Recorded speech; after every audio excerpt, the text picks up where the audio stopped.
What's up, everybody? Welcome back to the Tech Gaming Podcast. My name is Carlos. His name is Sean, and we're back, man. After a little month off, we're back. Yeah, we're back. Sorry to leave everybody hanging. I know that we didn't leave a little disclaimer, but I went on a little vacation with the wifey. Went to the Philippines for a couple of weeks, saw some family. Um, Me and Carlos kind of coordinated, maybe trying to do like an overseas podcast, but didn't work out too well. So we just kind of took a break. Just took some time for myself and see some fams, which was nice. But Carlos, what were you up to, man? What have you been up to the last few weeks? Last few weeks, man, nothing much, man. My life's kind of boring, but as far as gaming wise, been playing a little bit of Apex, not too much. I haven't really had time to like play as much as I want to. Also trying to finish God of War. It's been kind of a struggle. I know we talked about that. We could probably get into that in a little bit. Yeah. But Yeah, I yeah. haven't really been finding much time to game either, like especially coming back. But like I was just thinking about that the other day, like, games like God of War, like I was playing Red Dead Redemption before I left, and I think the only thing I've kind of touched since coming back is a little bit of Fortnite and a little bit of Apex for the split, but like I haven't really been gaming that much. Yeah, it's a little rough right now, man. I mean, even though there's new games out, like Resident Evil 4 just came out a couple weeks ago.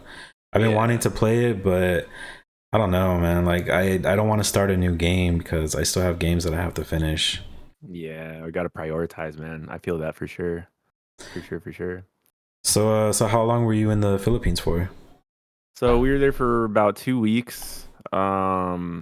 It was fun, because like Michelle has family there. Like my mom and my cousins actually came there for the same vacation. So I was kind of like splitting my time between staying with my mom and cousins for a few days, and then like staying with Michelle for a few days.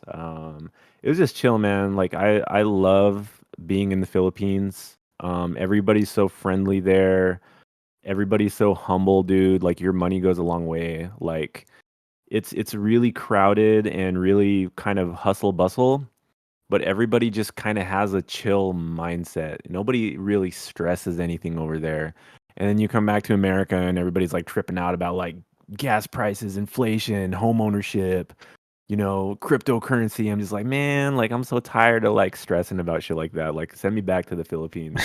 Send me back to the Philippines. I don't have to worry about any of this shit right now. So Yeah, for yeah, real, but it man. was nice, man. It was nice. But Not much gaming in the Philippines because hardware wise, it's kind of lacking over there. But it's cool because that's not what I went there for. yeah, for sure, man. Did you get sick? I did. Oh, we're gonna talk about that. So my last 2 days, I basically got what's generally known as traveler's diarrhea.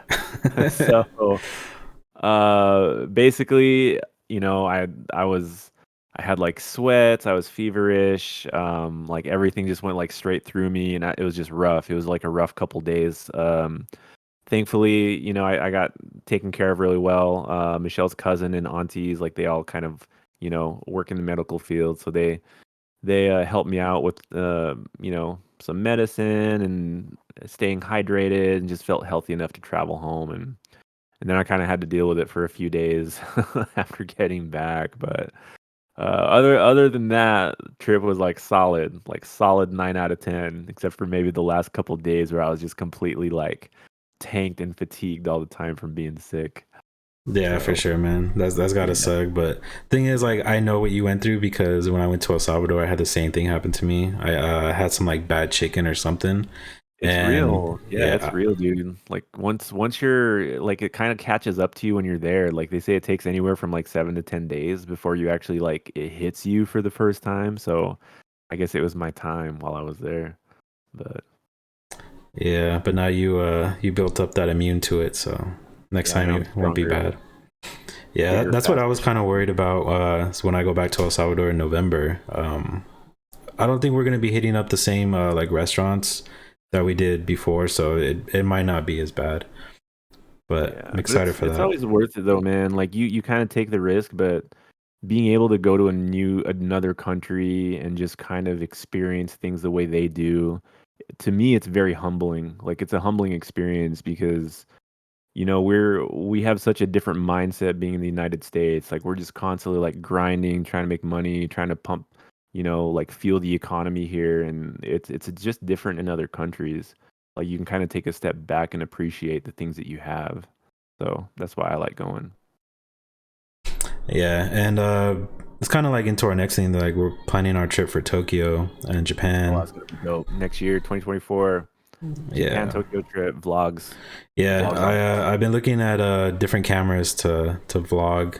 Something that I kind of want to get now because I want to do a vlog for El Salvador.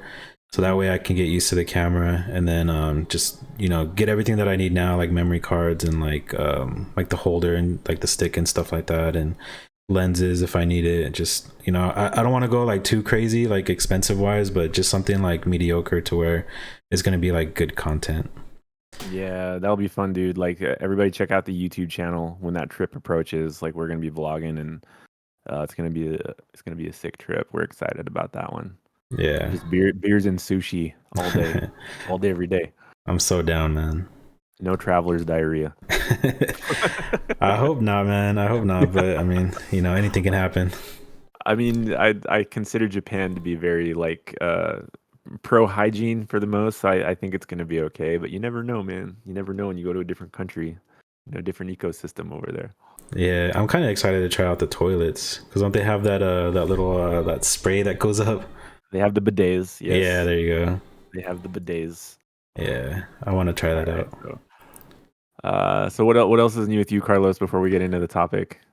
I think work wise, my schedule might be changing, so I think we're gonna have the same schedule from about like 6 in the morning to about 4:30 at night, Mhm. and that'll actually give us opportunity to do more podcasts because as of right now we only have the weekend to do it, Yeah. and we're usually busy during the weekend because that's the only times that we get to spend a lot of time with our wives. So Yeah, yeah, that's true. I mean, I feel like it'll be good for you too to sort of regulate to a standard schedule. You'll probably feel like you get a little bit more out of your day. Like you get home and you can still like chill and relax, and you can catch a game or like go and get some groceries instead of like you getting home at like 4 in the morning and there ain't shit happening for like 6 hours. So yeah.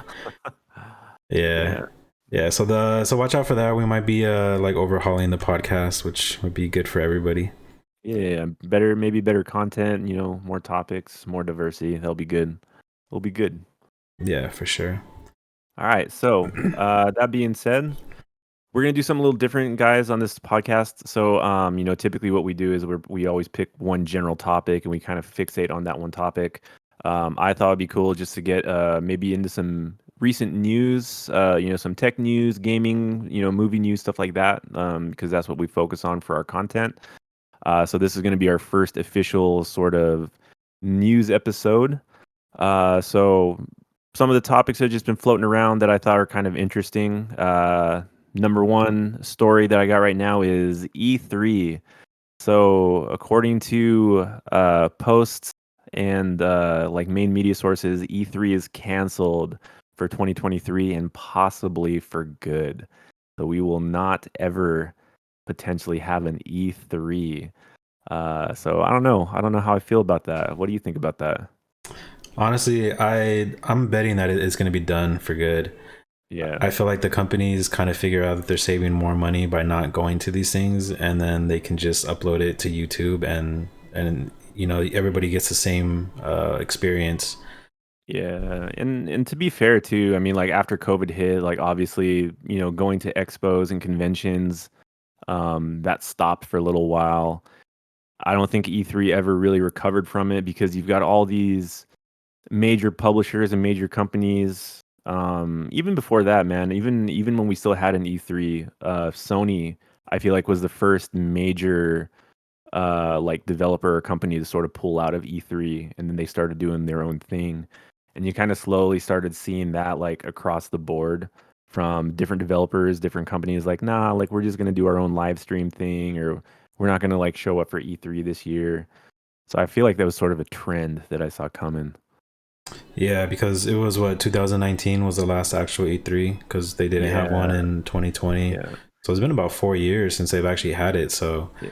and I don't even remember anything that came out of the recent E3s either. Like I used to get so hyped for E3 with all the new announcements and trailers, and they were just kind of like whack after a while.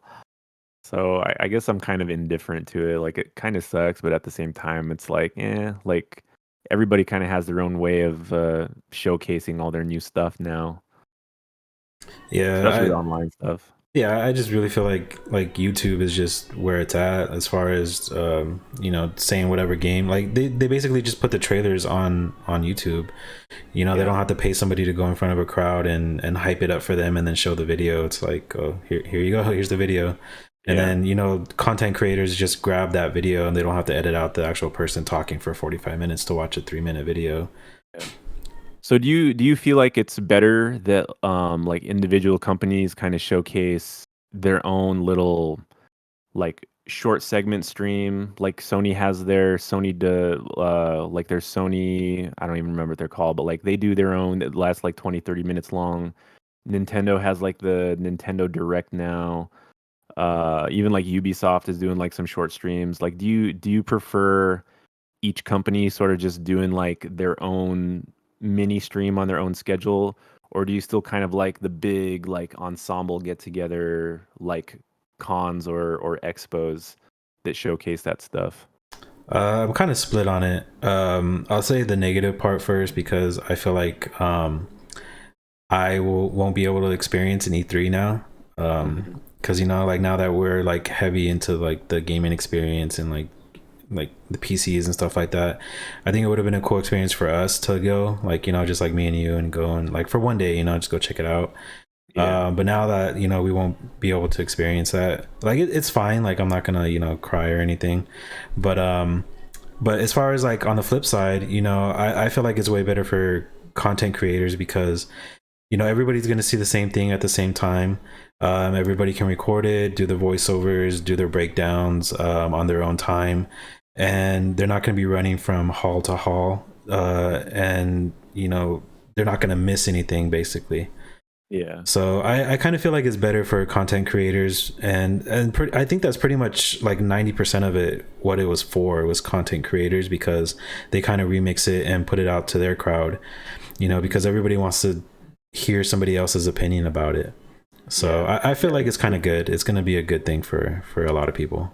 Yeah, I kind of agree because I feel like being there in the atmosphere is like super cool, super fun. Like if you've ever been to any kind of like expo or convention, um, there's not really a way to display or showcase that online, like unless you're there. Like the experience is definitely like second to none. But at the same time, like if I'm somebody like at home watching like E3 and just like I'm following like this whole like 3 hour segment of of them like presenting things and bringing people and all this extra filler stuff, like I don't really care about any of that stuff. It's just like show me the trailer, show me the gameplay, call it good.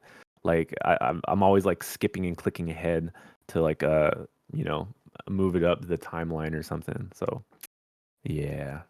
All right. All right. All right. So I think that'll do it for that topic. Anything else to add about all that stuff, Carlos? Not really, not too much, but I mean, there are other expos that you can go to. It's not going to be exactly the same as like video game wise because they have like Comic Con, and I feel Hmm. like Comic Con is like a better version of E3 just because there's like so Yeah. much stuff that goes on there. There's like people really love Comic Con, and Comic Con is king, dude. Like I think it'll be far fetched before that goes away. yeah, Yeah. yeah, Yeah. There but will be other conventions, that's for sure. yeah, we need to hit up a Comic Con one of these years. We were gonna go to DreamHack, but that was like too much short notice. There'll be another one if there's a DreamHack closer by. Maybe in Anaheim, we'll try to get to that one, but I'm not driving 4 hours just to like look at PCs for a day and come home.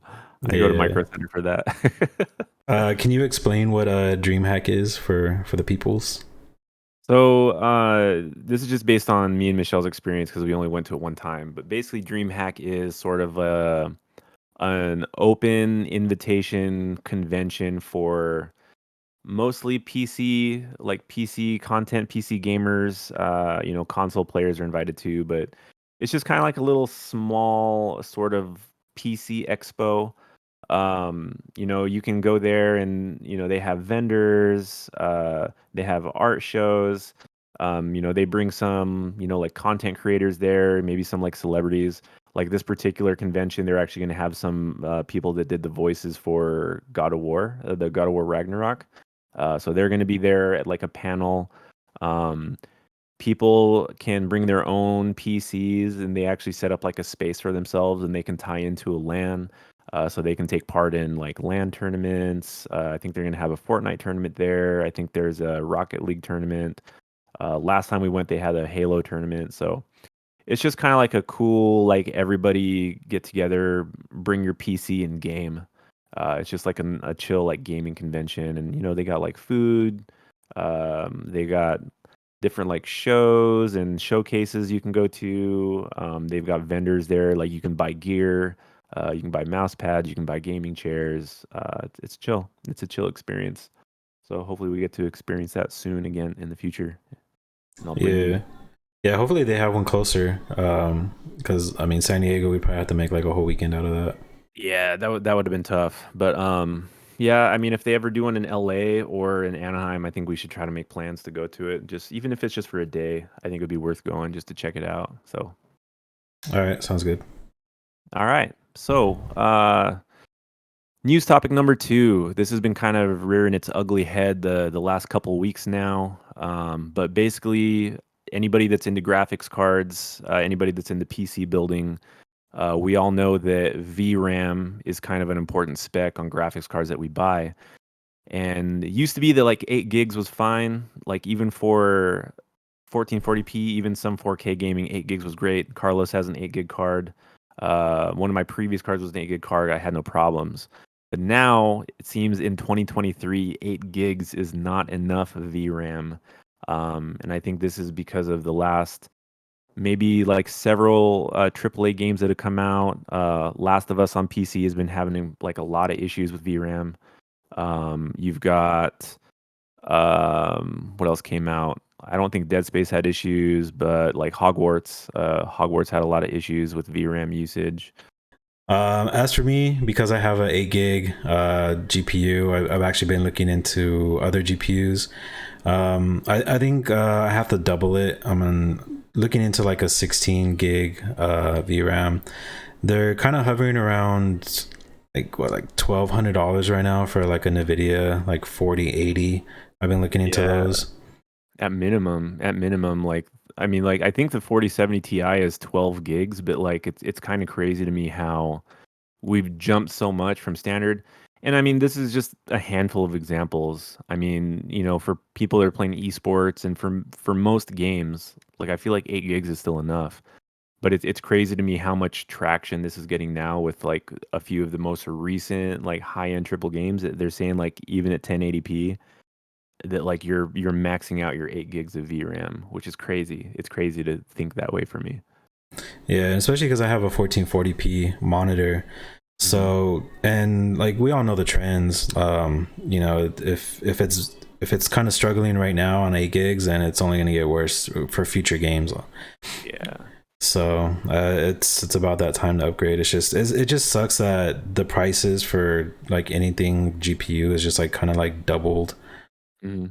and I don't really like, in my experience, I don't feel like the price is like compares to the performance.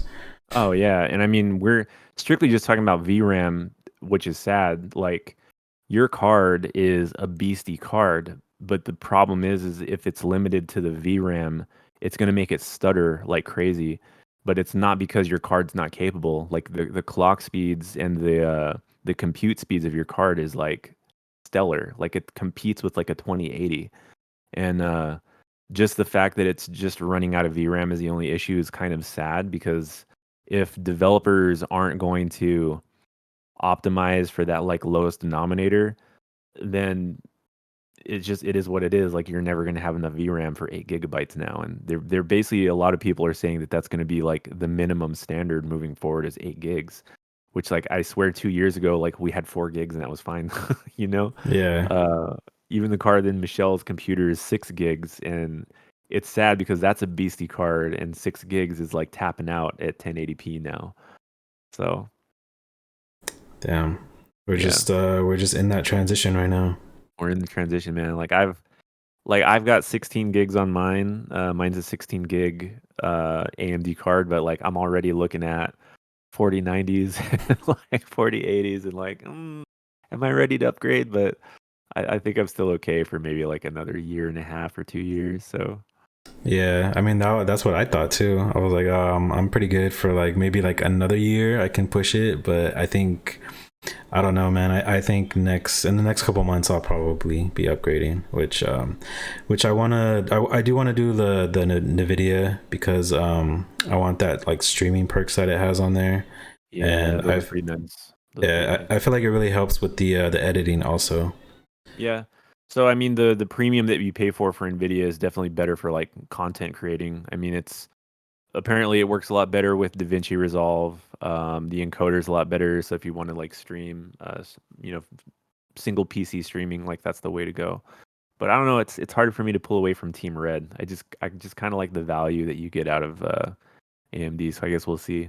We'll see in the next generation what they come out with. But I'll probably be ready to go in a year.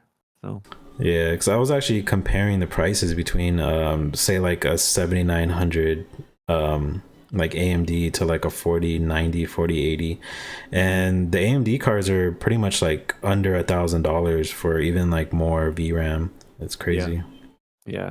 It just makes me wonder. Like, does it actually cost that much more to add VRAM to a card versus everything else that it can do? Because I feel like AMD started really pushing the boundaries on stacking more VRAM on cards, and then Nvidia was like, "Oh, I guess we should do that too," because like realistically speaking, so like I have an AMD 6800 with 16 gigs of VRAM. Arguably, it's about the same or a little bit faster than a 3070 Ti, but the 3070 Ti has 8 gigs of VRAM. And when you see benchmarks of The Last of Us on PC between those two cards, like my card smokes the 3070 Ti by like 50 frames because the 3070 is already like at its complete limit for VRAM. And we're just talking 1080p. Like we're not even talking like 1440p. Like it's already at the limit for 1080p. And I think that's just Nvidia trying to like be stingy with how much they want to give their consumers, you know. But now I'm seeing the trend change to where they're basically putting 12 gigs of VRAM now on their cards moving up. So like I don't even know if we're going to see a lot of 8 gig cards anymore in the future. Yeah, I noticed that was a problem with Warzone, like the first Warzone.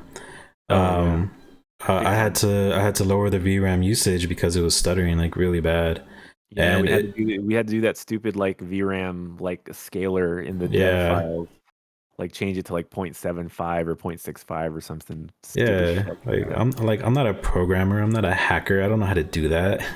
Like Warzone will run smooth, but you need to be like C++ like Yeah, certified. I need to write like 6 bars of code in there for it to work. Yeah, stupid man. Like we shouldn't have to do that as gamers. Just like plug and play, dude. Don't have to worry about that with console. Yeah, I was gonna You're say that, fine. but I mean, All mm, right. we're past that. Yeah, we're past that. All right. Moving on, topic number two. So that was two. Next one we're gonna talk about the movie box office. So we kind of saw this coming, but like DC Marvel, they had a couple movies come out. They sort of tanked at the box office. I don't want to say tanked, but they had some mixed reviews. And then John Wick did really well. I think John Wick's hovering around like 89 or 90 something tomatoes. Dungeons and Dragons was a surprise. Like that one got really good scores. That's critics and audience alike. And then in the meantime, Super Mario Brothers came out last weekend or this recent weekend, and I think that one got kind of mixed reviews too. I think the critics were harsher on it than the actual moviegoers. The moviegoers gave it better scores. Which, like critics, I mean, what are they going to critique like a Super Mario movie? Like, oh, it wasn't Oscar material. Like, what the fuck? It's a video game movie. But You know, that that's kind of kind of the reminds me trend of right now. like Ratatouille. You know how like the taste tester comes in and he's just doesn't like anything. Yeah, That's how I feel like the critics are. Dude, like I don't know. So I saw like a comment. Somebody said that like the Super Mario Brothers movie didn't have enough nostalgia for the older generation. I'm like, well, does it have to be nostalgic for the older generation? I mean, like they're still making Mario games. Like just because you stopped playing Mario after like 2009 or something doesn't mean it doesn't still matter to the newer generation. I mean, like I don't play Mario games that much anymore, but like I'll never be like, oh, like Mario will never be as good as it was back on the Nintendo. Like, who says that shit? Like, I don't know, man. That's just me being hypercritical of the critics, but So yeah. so me and Karen actually watched it last night. Oh, Super Mario? Yeah, I found a link on the website and we watched it in the bedroom, Okay. and it was good. I had nothing to complain about it. Like the storyline was good. I wouldn't say it was like Oscar worthy or anything like that. Like Yeah. it's a cartoon. Like it's made for kids, but judged by adults because they think it's for them. Like it's Oh not. yeah, the 80s kids, man, with the Nintendos. Like we want to go back to those to those days, but I mean, they got to cater to the young audience. That's what it's for. So I just thought that was Yeah, funny. But but I feel like they did a good job though. As far as like because I'm an '80s kid and I grew up on Mario and Nintendo. Like I felt like it was really good. Like I had nothing to complain about. It was fine. Even like the voice acting. 'Cause I know there was a lot of controversy with Chris Pratt doing Mario, and I felt like he did a good job. It didn't take me out of the movie. I think Seth Rogen kind of took me out of the movie more than Chris Pratt oh really? did. Seth Yeah, Rogen as Donkey what character? Kong. Oh, Donkey Kong. Okay. Yeah. Yeah, he had this line, or he had this yeah, it was a line where he was just laughing, and like he does his own laugh, so it's just Like, like, he's like, yeah, yeah. So that's all I heard. And like I laughed, but it was just because I knew that it's Seth Rogen laughing, just regular. That's why I laughed. I yeah. didn't laugh because it was Donkey Kong said something funny, you know? Okay, okay. That's cool. That's cool. I mean, I'll check it out. I'll check it out. Like I guess I could catch like a bootleg version of it. I won't pay money to go see it in theaters, but Yeah. I'll take the bootleg. And John Wick, I'm actually planning on seeing that tomorrow, to be honest, because I kind of want to catch that in theaters. Everybody that's watched John Wick or critics that have talked about it said that it's just good. Like it's one of the like the better ones of all three. Um, they're basically saying it's like if you're playing a game and you put it on hard mode. It's like John Wick 4 is literally John Wick on hard mode, and um, I'm kind of interested in that. So I'll be checking that one out maybe tomorrow at some point. Since I'm solo, I'm running solo for my Easter Sunday. Ah man. All right. So John Wick for me has always been good. Like one through three, like I loved all of them. I loved all the new characters that they put in there because they're pretty good actors. I know like Fishburne came out in the second one and it was kind of like a Matrix like reuniting, which is really Yeah, it cool. was like an Easter egg. There's actually a few like Matrix Easter eggs in the movies. So Yeah, I really like that he came into that movie. I know like Common came in the movie and he was like fighting John Wick. Like Common's a good ooh, actor. Like that was that was really kind of cool good. too, though. Like in part two, when they're having like their little like suppressed pistol like Yeah. shootout like through the crowd and everything, like that was sick, man. I do want to go back and watch them. I actually tried watching a couple of them yesterday, and just the action's so good, man. Like you can't deny how good the action is. So I'll have to watch like a little recap episode on YouTube, maybe from like Screen Crush or something, before I go watch number four. I just need to be caught up in all the drama. Yeah. Well, I think he just has to be updated on like what he's lost in the last movie. Like it was a car or a dog or like somebody dropped his coffee and now Well, he's yeah. coming after Number the whole number one empire. number one was a dog. Number one was a dog in the car. Number two was spilling blood on consecrated grounds or whatever it was because he was at the Continental and he killed a dude, which is a big no-no. So that forced him to be excommunicado in part three, which basically puts a contract on his head. So that was pretty much like all of what was going on in part three. And I don't really remember the plot in part three other than Halle Berry had some dogs that chewed some dude's nuts off. and he went to see the guy at the high table, which is like all the way out in like the middle of the desert somewhere. So I think part three was getting a little crazy for me. I don't remember everything that happened in part three, but it was giving me those sort of like Fast and Furious vibes of like superhuman stuff. So I'll go back and watch it and refresh myself before I catch number four. Okay. Otherwise, I'm excited for it. Yeah, So, sounds good. Yeah, usually all when they right. get to like the movie 3, they kind of just throw everything at the wall and see what sticks, and that's what we get, you know. Yeah, yeah.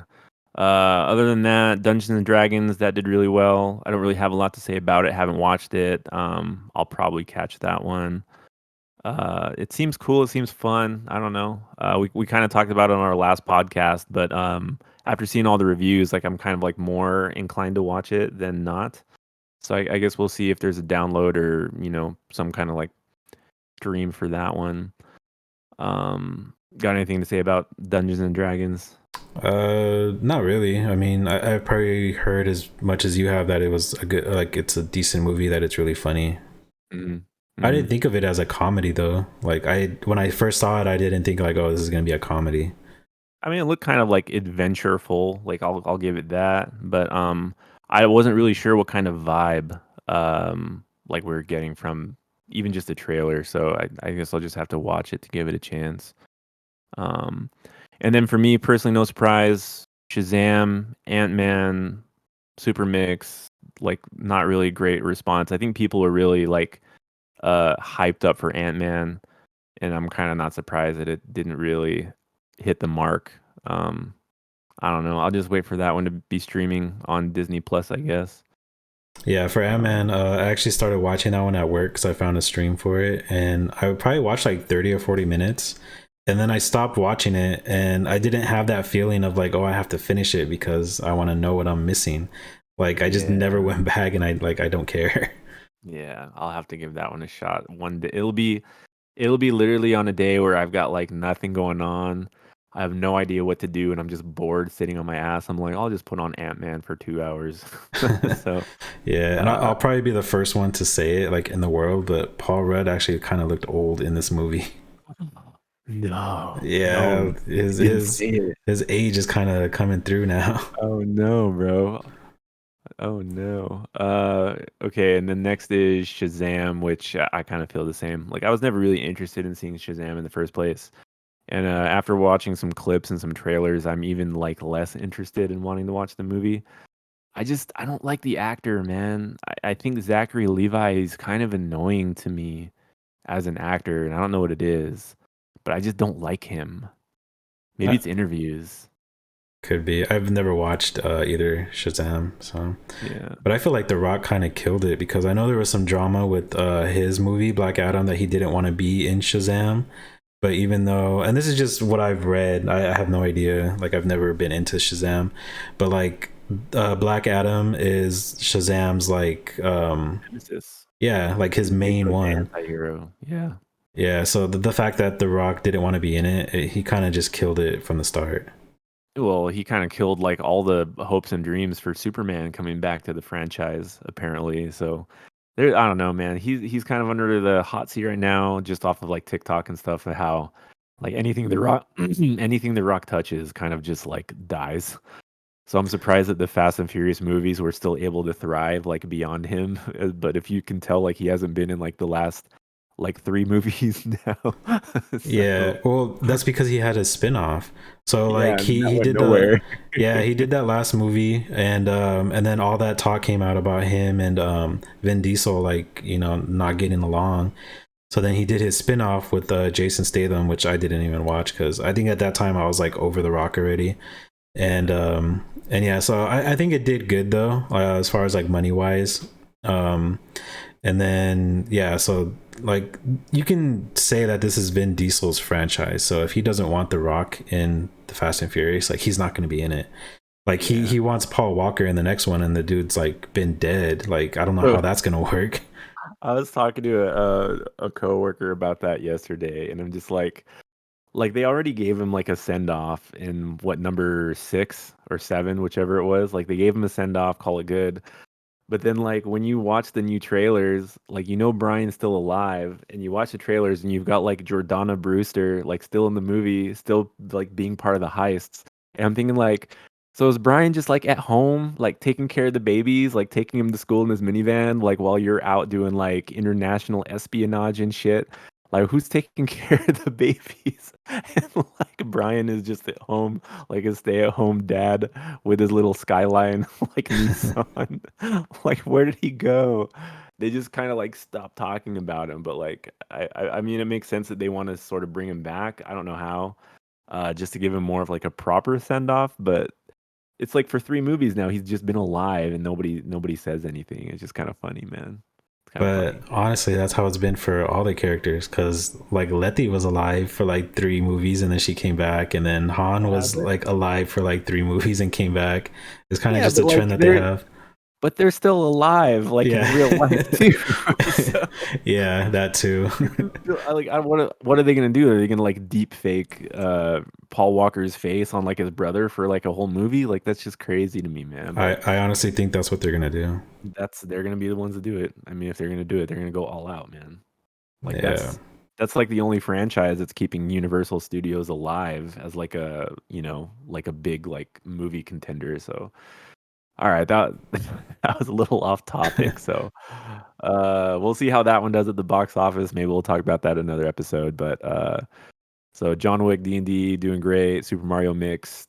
DC Marvel movies not doing so good. So anything else to add on those topics or movies, Carlos?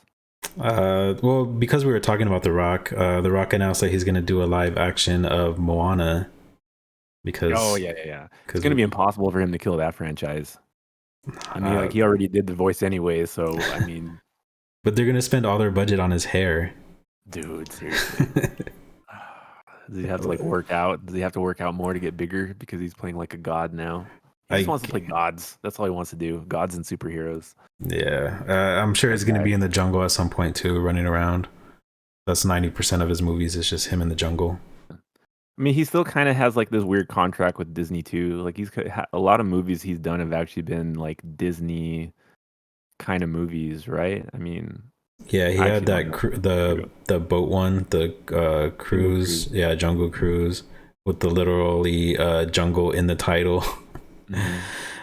He did that one with what's his name, Sean William Scott, where he was like the bounty and he had to go look for him to bring Dude, him that back was to such his a good dad. movie though, man. Yeah, why I can't think of the name of that one. I like that movie. I thought that was a good movie.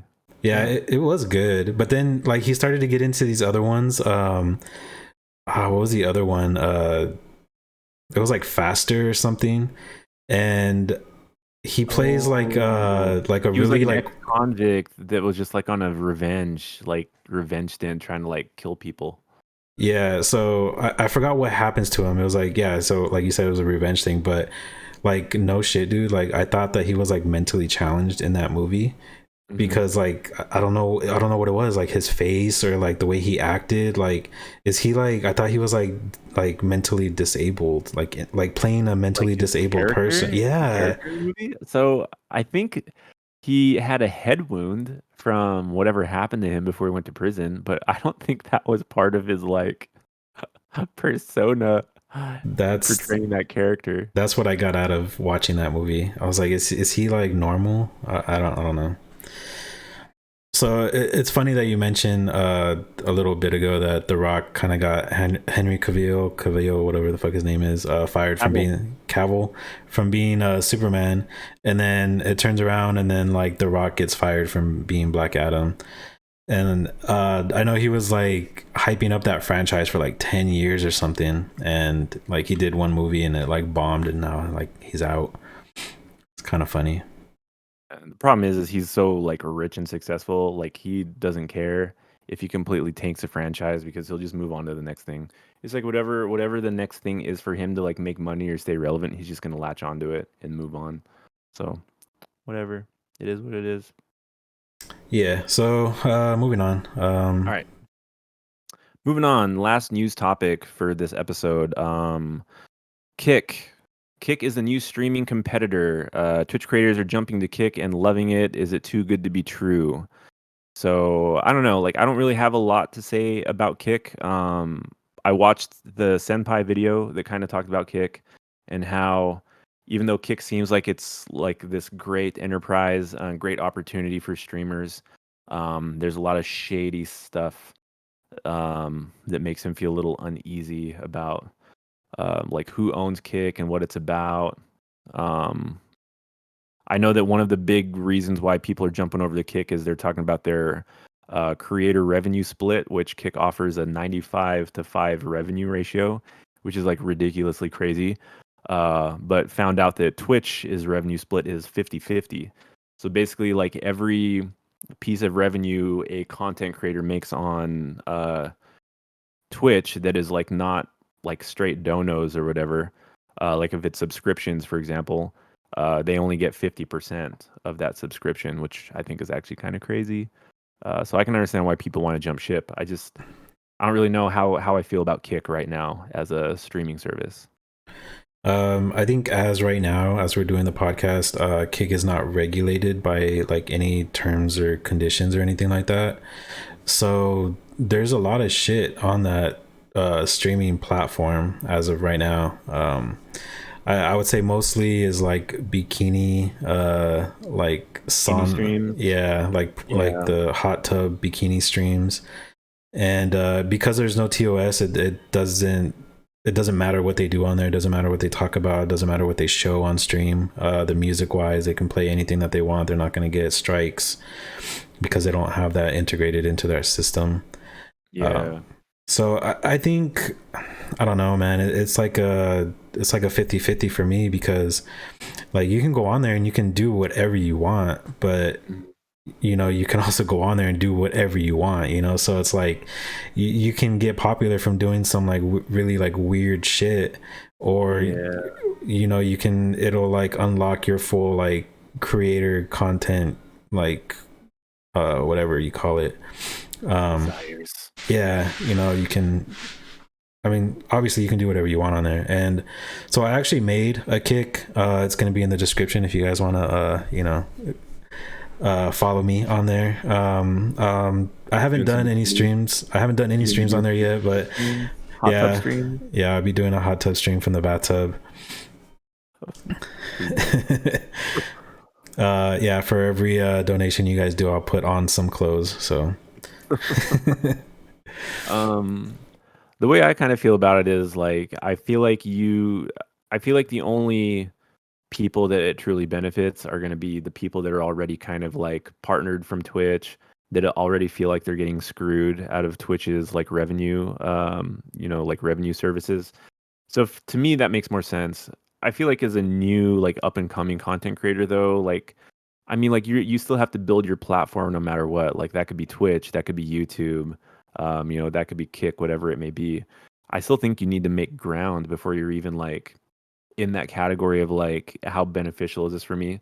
Because like like for me and Michelle, we stream on Twitch every now and then. We will probably like stream maybe 2 hours or 3 hours, like maybe a couple nights a week or maybe once every 2 weeks. So for us, like we're not gaining enough traction for it to matter to us what about like what Twitch's terms and service are. Um, Me personally, I feel like eventually, if Kick is going to be like more of a legitimate streaming service, the more traction they get, the more high profile streamers and content creators they get, eventually they're going to have to start buckling down on things like terms of service and like moderations and those type of things. Like they're not going to be able to keep doing that if there's going to be money to be made. Like eventually they're going to start getting like copyright strikes, and there's going to be some kind of like moderation things going on to where they're not going to be able to keep streaming the stuff that they stream without consequence. I feel like it's going to get there eventually if it keeps continuing to grow. But I think for right now, if you're a big streamer and you're just trying to like make that extra money, if you're trying to do good by you, um, I think it makes the most sense. But I think it's sort of like get it while you can because I don't think it's going to last. I think eventually they're going to start buckling down on stuff like that. Yeah, I feel the same way. Yeah. It's gonna be too good to last. But yeah, cause like I'll go on at like Kick at work when I'm bored, and I just kind of like browse, and I'll go down to like the person that has like 0 viewers, like 1 viewer, and I'll start watching them, and then like their viewership will like jump up, like it'll go from like 2 to like 16, but Oh yeah. like nobody's commenting, nobody's chatting with them. Yeah. So then I was kind of like reading some like Twitter like conversations about Kick, and they were talking about like they have like bot viewers, Oh which yeah. I'm sure they have chat bots on there, which on Twitch you get in a lot of trouble for that. But then on Kick, because they don't have any, like terms of service stuff or whatever, I imagine that people are really going to abuse some of those like third party features that would like bump their streams on Twitch, except now there's no consequence. yeah. So if you notice, there'll be like a person like probably just like playing a game. Say they're playing Apex, and it says that they have like 2,000 viewers on there, and you go into the channel because you're like, oh, this channel's probably popping, and you go in there and like chat is dead. Like nobody's talking, like nothing. Like maybe like 1 or 2 people are talking, and that's just because they have fake viewers basically. Yeah. Which like I'm curious like how that even translates to profit for somebody that's doing that. I mean like they at least have a roadmap on Twitch to where it's like, hey, like, if you start getting this many followers and you start getting this many reactions, like they sort of have like all these like checkbox milestones that you can sort of try to achieve. But on Kick, I don't even know if any of that stuff exists because it's just so open source in terms of it being a platform. So I don't know. I don't know. Yeah, Catch because Carlos on Kick while it's still there. while it's still there Yeah, before it gets because big. like one thought that I have is like Twitch is always losing money on just having it up and running. So it's like, how is this other platform gonna like succeed if they're giving more of a split to the creator, and they're only keeping 5% for themselves, and Twitch is keeping 50%, and they're still not like in the green when it comes to profits. Yeah. So I think just because of the way that Kick is like brought up, because it's a gambling site basically. Mhm. So they said that they make majority of their money through gambling sites, and then like streaming like video games, like it's not going to do anything for them, so that's why they give the bigger split. But I feel like more people that go on there are just gonna like realize that it's not that great of a place. Yeah, I'm kind of like curious about, people that are burning their bridges from Twitch. It's like, well, I'm gonna like, leave Twitch because I'm getting screwed and then they hop over to Kick and then something happens. Like, are they even gonna be able to come back to Twitch and like reestablish that partnership? So I feel like content creators should be careful. Like if you're a new content creator and you got nothing to lose, then whatever, go for it. But some people that have like a reputation, I'd be kind of like, cautious about them completely burning that bridge and not having something to go back to if Kick doesn't work out because I see a lot of red flags with Kick that you can talk shit about Twitch, but at least they've established themselves as a legitimate business entity. They need to have a lot of those rules in place to make them run effectively as a business. And I don't know, man. Kick might just be sort of like a get rich quick scheme for content creators. So be careful out there, Yeah, so Twitchers. get it while the getting's good. Yeah. All right. Well, that's all I got on that one. You got anything else to add about that topic, Carlos?